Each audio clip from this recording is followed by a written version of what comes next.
নমস্কার বন্ধুরা, আপনারা দেখছেন পারফেক্ট পলিটিক্স, সাদা বাংলায় রাজনীতির কথা। বন্ধুরা, এই মুহূর্তে যেটা খবর পাওয়া যাচ্ছে যে পাকিস্তান রীতিমতো একেবারে ভয়ে শুকিয়ে গেছে, আতঙ্কে শুকিয়ে গেছে এবং পাকিস্তানের সমস্ত রকমের যুদ্ধ বিমান একেবারে গ্রাউন্ডেড করে দেওয়া হয়েছে। মানে আকাশে যে যুদ্ধ বিমান উড়বে সেই ক্ষমতা, সেই সাহসও আর পাকিস্তানের নেই।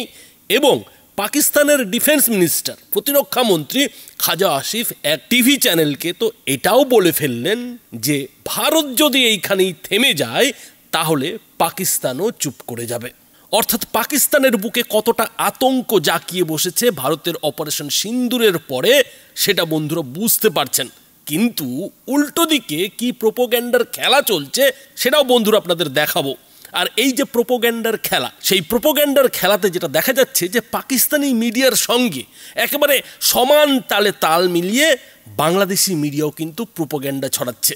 বাংলাদেশের মিডিয়াও কিন্তু একেবারে পাকিস্তানের সঙ্গে কাঁধে কাঁধ মিলিয়ে ভারতের বিরুদ্ধে নানা রকমের গুজব ছড়াচ্ছে যে ভারতের নাকি পাঁচটি যুদ্ধ বিমান পাকিস্তান গুলি করে নামিয়েছে। এবং সেই জন্য বাংলাদেশি মিডিয়া এমন এমন সব কথা বলছে যে কথাগুলো শুনলে বন্ধুরা আপনারাও বলবেন যে এই বাংলাদেশি মিডিয়ার হলোটা কি, বাঙ্গু মিডিয়ার হলোটা কি। বাঙ্গু মিডিয়া একেবারে কোনো ধরনের রাখ ঢাক না করেই যার তার নাম দিয়ে খবর চালাচ্ছে। রয়টার্সের মতো একটা আন্তর্জাতিক সংবাদ মাধ্যমের খবর তুলে দিয়ে কোনো কিছু না বুঝি যেটা বলছে যে পাকিস্তান যেসব ভারতীয় যুদ্ধ বিমানকে গুলি করে নামিয়েছে তার নাকি ধ্বংসাবশেষ পাওয়া গেছে, অথচ খবর কিন্তু উল্টো। খবর যেটা হচ্ছে যে আসলে পাকিস্তানেরই JF-17 যুদ্ধ বিমান ভারতীয় কাশ্মীরে সেনা যে গুলি করে নামিয়েছিল তারই ধ্বংসাবশেষ কিন্তু পাওয়া গেছে। অথচ বাংলাদেশি মিডিয়া যেটা বলছে যে এইটা নাকি পাকিস্তান ভারতীয় যুদ্ধ বিমানকে গুলি করে নামিয়েছিল তারই নাকি ধ্বংসাবশেষ। দেখুন বাংলাদেশি মিডিয়া কিভাবে ভারতের বিরুদ্ধে প্রোপাগান্ডা করছে, কিভাবে ভুল খবর ছড়িয়ে বাংলাদেশি বাঙ্গু জামাতিদের আনন্দে রাখার চেষ্টা করছে, আত্মবিশ্বাস ফিরিয়ে দেওয়ার চেষ্টা করছে।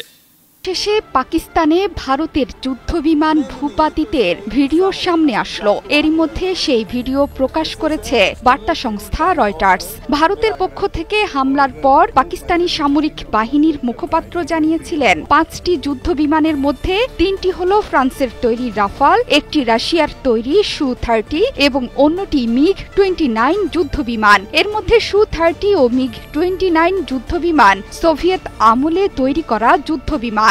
ভারতের আকাশসীমাতেই এসব যুদ্ধ বিমানকে গুলি করে ভূপাতিত করেছে পাকিস্তান। ভারতের পক্ষ থেকেও স্বীকার করা হয়েছে যুদ্ধ বিমান ধ্বংসের কথা। বন্ধুরা আপনারা শুনলেন, বাংলাদেশি মিডিয়া কিন্তু দাবি করছে যে ভারতের নাকি পাঁচটি যুদ্ধ বিমান পাকিস্তান গুলি করে নামিয়েছে এবং এই একই দাবি কিন্তু পাকিস্তানের সেনাবাহিনীকেও করতে দেখা গেছে। আর এ ব্যাপারে পাকিস্তানি সেনার মুখপাত্র ঠিক কি বলেছে দেখুন।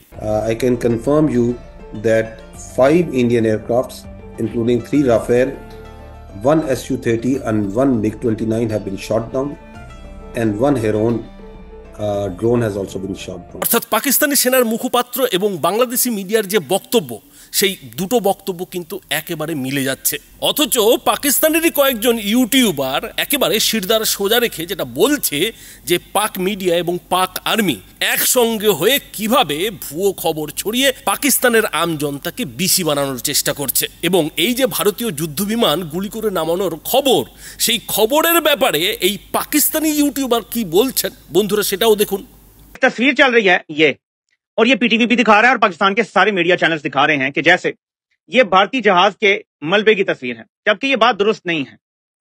ये एक बहुत पुरानी तस्वीर है और ये मैं आपको दिखा देता हूं। ये 2021 का MiG-21 जो गिरा था ये उसकी तस्वीर है, लेकिन ये पीटीवी समेत तमाम पाकिस्तान के चैनल्स ये बता रहे हैं कि ये है तस्वीर जो भारतीय जहाज गिराया है।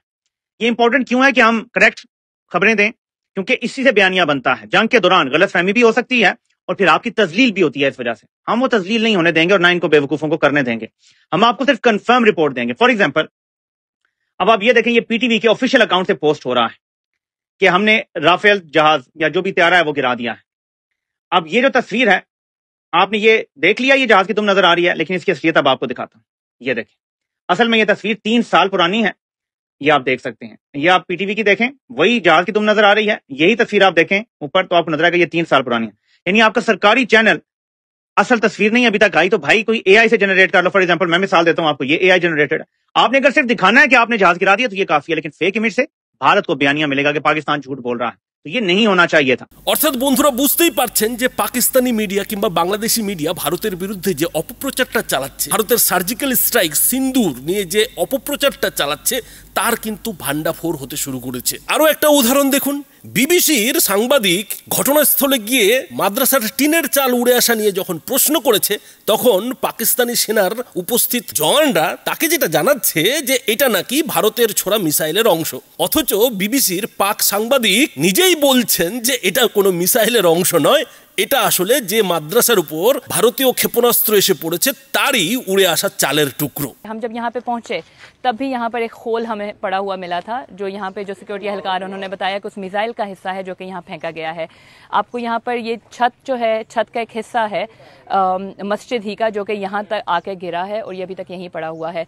তার মানে বন্ধুরা বুঝতে পারছেন যে কিভাবে পাকিস্তানি মিডিয়া শাক দিয়ে মাছ ঢাকার চেষ্টা করছে। বন্ধুরা আগের ভিডিওতেই বলেছি যে এখন কিন্তু এই মুহূর্তে মিডিয়ায় একেবারে নানা রকম খবরে ভরে গেছে। ভারতীয় মিডিয়া যা বলছে তার ঠিক উল্টো কথা কিন্তু পাকিস্তান এবং বাংলাদেশি মিডিয়াকে বলতে শোনা যাচ্ছে। আর এই যে বাংলাদেশি মিডিয়ার অপপ্রচার, সেই অপপ্রচার কিভাবে হচ্ছে সেটা কিন্তু বন্ধুরা রয়টার্সের যে ওয়েবসাইট, সেই ওয়েবসাইটে গেলেই আপনারা বুঝতে পারবেন।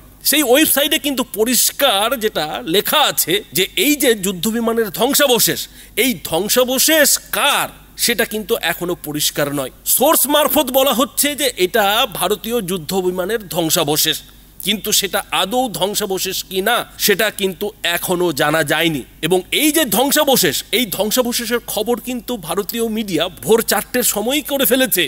এবং ভোর 4টের সময় করে কিন্তু সেই সময় ভারতীয় মিডিয়ার পক্ষে যেটা বলা হয়েছে, যেটা দাবি করা হয়েছে যে এটা আসলে চাইনিজ JF-17 যুদ্ধবিমানের ধ্বংসাবশেষ, যে যুদ্ধবিমান সিন্দুর সার্জিক্যাল স্ট্রাইকের পরে ভারত ঢোকার চেষ্টা করেছিল। আর ভারত ঢোকার চেষ্টা করার সময় কিন্তু ভারতীয় সেনাবাহিনী গুলি করে নামিয়েছিল। অথচ সেই খবরই 6 ঘন্টা পরে পাল্টে দিয়ে পাকিস্তানি মিডিয়া এবং বাংলাদেশি মিডিয়া যেটা বলতে শুরু করেছে যে উল্টে নাকি ভারতেরই যুদ্ধবিমান পাকিস্তান গুলি করে নামিয়েছে। কিন্তু প্রশ্ন যেটা হচ্ছে যে সত্যি সত্যি যদি পাকিস্তান ভারতের 5টি যুদ্ধবিমানকে গুলি করে নামাতে সক্ষম হতো, সত্যি সত্যি যদি পাকিস্তান 3টি রাফাল, 1টি সুখোই এবং 1টি MiG-29কে গুলি করে নামাতে পারত, তাহলে পাকিস্তানের প্রতিরক্ষা মন্ত্রী কেন এখন বলছেন যে ভারত যদি থেমে যায়, ভারত যদি আর বদলা না নেয়, তাহলে কিন্তু পাকিস্তানও চুপ করে যাবে। আর এই কথা বলতে গিয়ে পাকিস্তানের প্রতিরক্ষা মন্ত্রী টিভি চ্যানেলে ঠিক কি বলছেন বন্ধুরা সেটাও শুনুন। How far is Pakistan willing to go here? It all depends upon this has been initiated by India. If India is ready to back down, they have taken the initiative. We have just responded. We have been saying all along in last fortnight that we'll never initiate anything hostile towards India. But if we are attacked, we'll respond. If India backs down, we will definitely wrap up these things, But as long we are under attack, under fire, we have to respond. We have to defend ourselves. Pakistan now saying it shot down 5 Indian airplanes and destroyed multiple Indian checkpoints in retaliation to Indian military strikes early Wednesday. Pakistan's defense minister, who's also spoken to Bloomberg Television, now clarifying that no Indian soldiers have been taken prisoner. অর্থাৎ পাকিস্তানের বুকে যে আতঙ্ক একেবারে JK বসেছে সেটা কিন্তু স্পষ্ট বোঝা যাচ্ছে। এবং পাক প্রতিরক্ষা মন্ত্রীর এই যে বক্তব্য যে ভারত থেমে গেলে পাকিস্তানও থেমে যাবে, তাতেই কি এটা প্রমাণ হয়ে যাচ্ছে না যে পাকিস্তান চাইছে এবার ব্যাপারটাকে ধামাচাপা দিতে? উল্টো দিকে কিন্তু ভারতের তরফ থেকে যেটা বলা হচ্ছে যে পিকচার তো আভি বাকি হ্যায়, পিকচার তো আভি বাকি হ্যায়, সবে ট্রেলার শুরু হয়েছে। এবং এই কথা এমন তেমন লোক নয়, বলছেন ভারতের প্রাক্তন chief of defence staff MK Naravane. General Manoj Mukund Naravane কিন্তু একটা টুইট করেছেন, আর এই টুইটে তিনি বলেছেন যে পিকচার আভি বাকি হ্যায়। তার মানে যেটা দাঁড়াচ্ছে যে ভারত কিন্তু এখানেই থেমে থাকবে না, 9টি জায়গায় প্রত্যাঘাত করেই কিন্তু থেমে থাকবে না। ভারত কিন্তু আরও বড় ছক কষেছে এবং সীমান্ত বরাবর এলাকায় পাক অধিকৃত কাশ্মীর থেকে শুরু করে পাকিস্তানের যেসব জায়গায় উগ্রপন্থীরা লুকিয়ে রয়েছে সেসবে কিন্তু ভারত ফের প্রত্যাঘাত করতে পারে। আর তারই কিন্তু ইঙ্গিত পাওয়াও যাচ্ছে, কেননা এরই মধ্যে কিন্তু প্রধানমন্ত্রী নরেন্দ্র মোদী ফের একটা গুরুত্বপূর্ণ বৈঠকে বসেছেন। আর সেই বৈঠকেই কিন্তু খতিয়ে দেখা হচ্ছে যে ভারত এরপর আরও কি করতে পারে। আর তারই ইঙ্গিত কিন্তু প্রাক্তন chief of defence staff MK Naravane তার টুইটে দিয়েছেন বলে মনে করা হচ্ছে।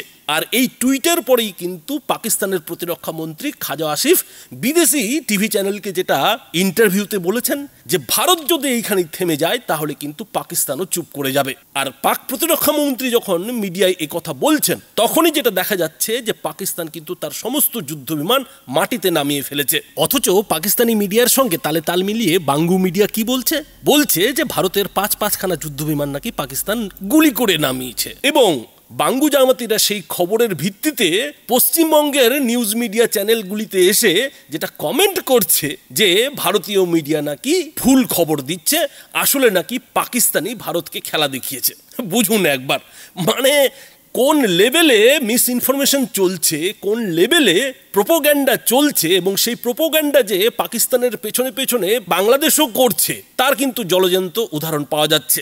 আর এখানেই আরও একটা প্রশ্ন উঠছে যে পাকিস্তানকে শিক্ষা দেওয়ার পর কি বাংলাদেশকেও শিক্ষা দেওয়ার প্রয়োজন হয়ে এসেছে?